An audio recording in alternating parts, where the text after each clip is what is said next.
Je m'appelle Jean-Baptiste, j'ai 34 ans. Je suis papa de deux enfants, on habite à Marseille et je suis le fondateur de Vista.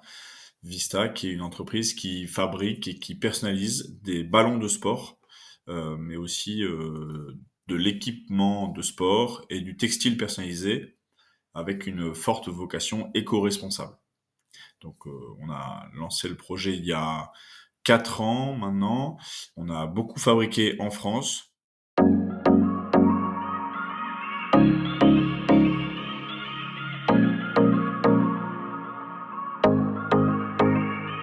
Ouais, alors l'idée, elle est venue parce que on cherchait avec ma femme à acheter un ballon de foot pour notre premier enfant qui soit écolo quoi, qui soit éco-responsable. Et on n'a absolument rien trouvé. Donc à l'époque, on est en 2020.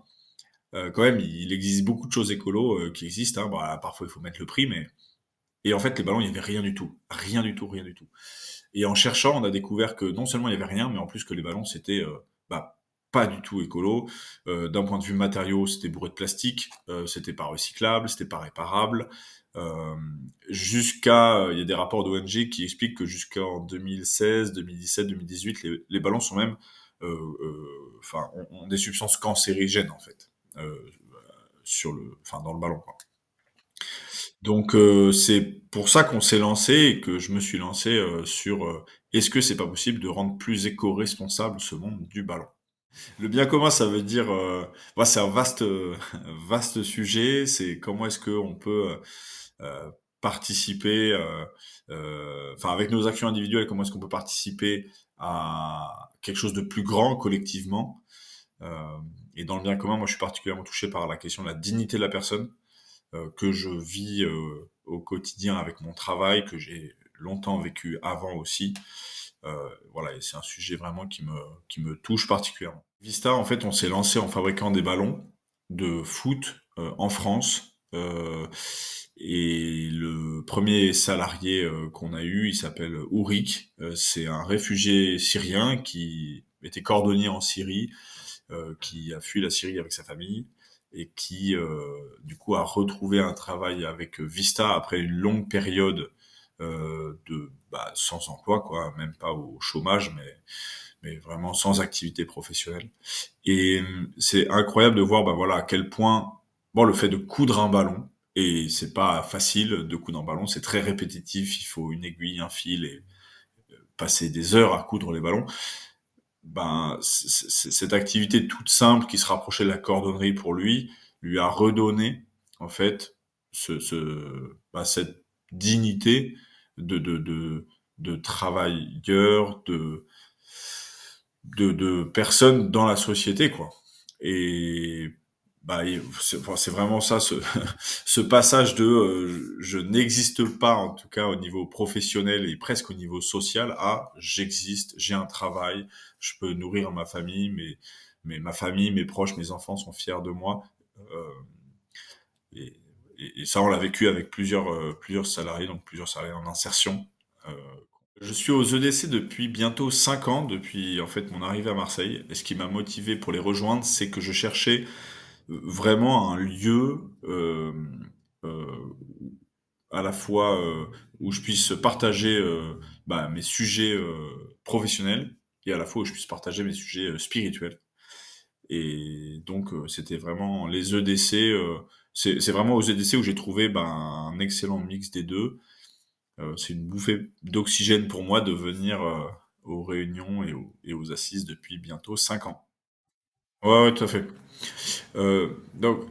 Alors, effectivement, on a eu un premier challenge par rapport à nos ballons éco-responsables au départ, c'est que euh, le prix était très cher parce que ça cochait toutes les cases. C'était made in France, recyclable, réparable, et donc le prix en face était conséquent et ça convenait pas à tous nos clients.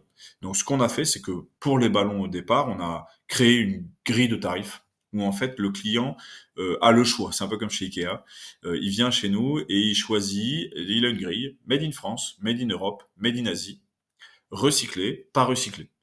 Et donc, c'est lui, en fonction de son budget, de son projet, de sa politique d'achat, qui va choisir telle case ou telle case. À la fin, globalement, c'est le même produit, la même qualité, mais mais voilà, c'est pas la même, c'est pas le même impact. Tout à fait. Et donc cette grille, type IKEA, on l'a reproduit sur l'ensemble de notre gamme, principalement en textile. Aujourd'hui, si on a des clients qui veulent acheter, je sais pas, 500 maillots de sport, et qu'ils ont l'habitude d'acheter des produits en Chine, ou en Asie, et ben, on va avoir une solution qui va être 10% plus éco-responsable. Ça va être, on va utiliser des matériaux recyclés. On va avoir une autre solution qui va être 50% plus éco-responsable, c'est qu'on va aller les fabriquer au Portugal.